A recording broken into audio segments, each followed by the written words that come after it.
Welcome to the Sales Influence Podcast, where we talk about finding the why in how people buy. I'm your host, Victor Antonio. Thank you for joining me again today. Today, I want to talk about, I got something that's a real mind bender.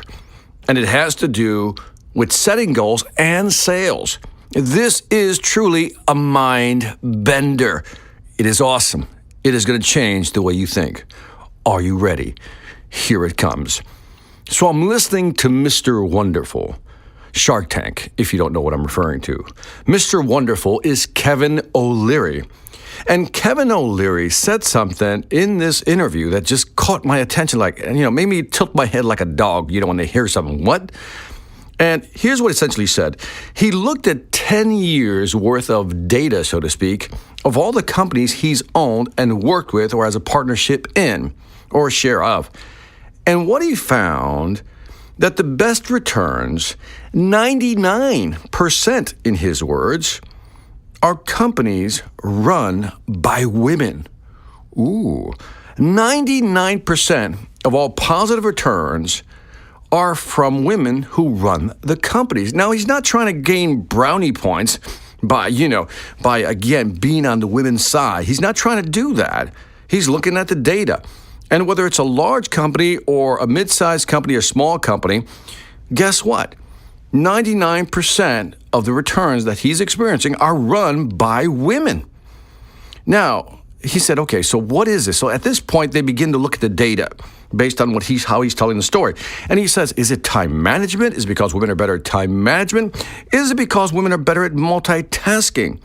So, in other words, he just went back to the data, because at the end of the day, it's all about the data. Go back to the data.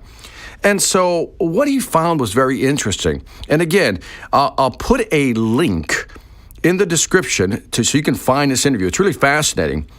But in this, he talked about how these companies that he invests in, partners with, basically he challenges them to set 90-day sales goals. 90-day sales goals. Record that. Now, what he found in looking closer at the data is that companies run by men hit their target number 65% of the time with an average annual growth rate of about 30%. The number to focus here on is they hit their target 65% of the time. These are men. Now, then he went to the women, and he found out that those companies run by women, 95%, as opposed to 65, 95% of the time, they hit their target number with an average annual growth rate of 17% versus 30% for men. But what's interesting is the targets. They were able to hit their target 95% of the time. Now, they're not growing as fast, but they're hitting their number consistently. So he says to himself, what are these women doing? Are they lowballing? Are they just trying to, lower the number to exceed expectation? So what they then did is look at the data one more time, just zoom in a little more. And what they found was even more fascinating. And this is what I want you to focus in on. When they looked at those targets, why women were hitting 95% of their target goals, their sales goals, first of all, they set realistic goals. This is interesting. Men apparently are not setting as realistic goals as the women are, because they're only hitting their target number 65% of the time. Women are doing it 95%. So women are setting more realistic goals. No, this is not the cherry on top yet. Here it comes. Wait for it. Wait for it. It's coming your way.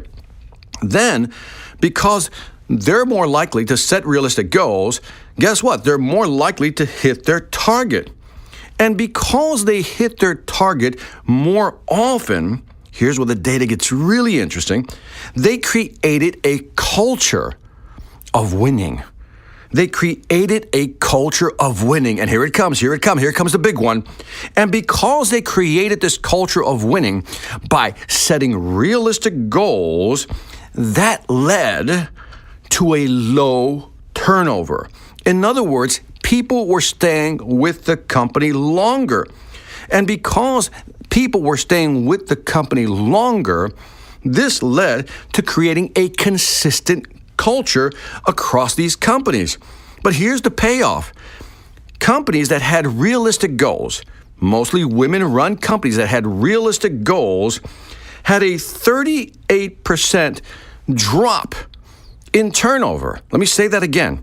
Because the goals were realistic, people hung around more because they were winning and people loved to win. Because they hung around, they didn't leave the company.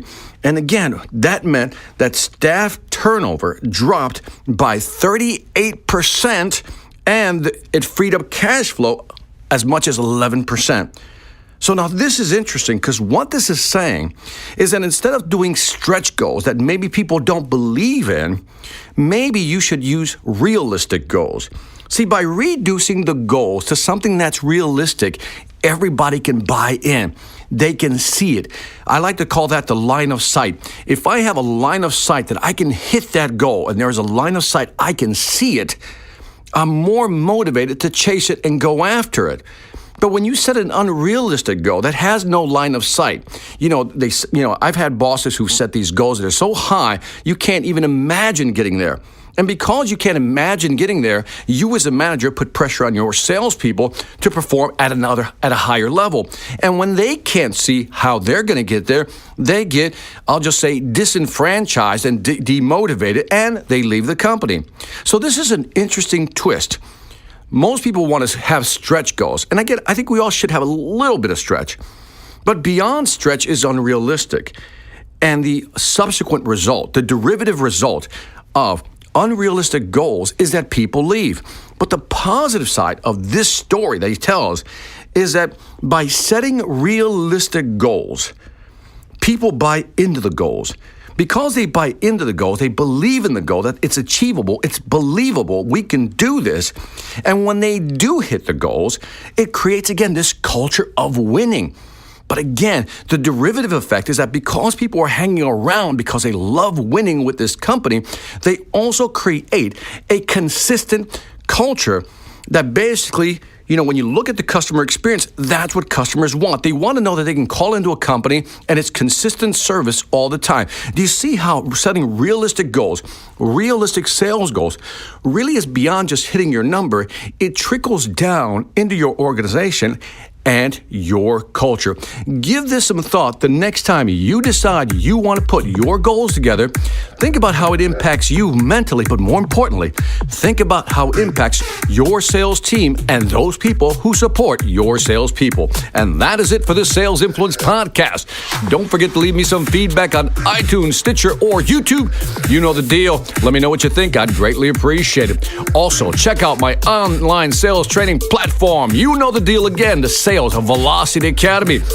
40 courses. We're over 400 videos now, adding 1 to 2 new courses every month. Get access to all my books for a low price. Check out the website, salesvelocityacademy.com. If you're serious about increasing your velocity, that's where you'll go. Lastly, I want to thank you for listening. This is Victor Antonio, always reminding you, selling ain't hard when you know how. Take care.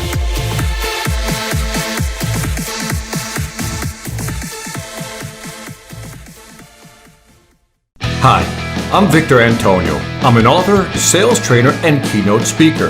I'm often asked, what makes a great speaker? Is it someone who delivers real content that the audience can use? Is it someone who engages the audience so they're part of the learning experience? Or is it someone who can motivate an audience to push them beyond their comfort zone and discover new abilities? The answer is yes. But the most important thing to remember is that I'm not there to look good.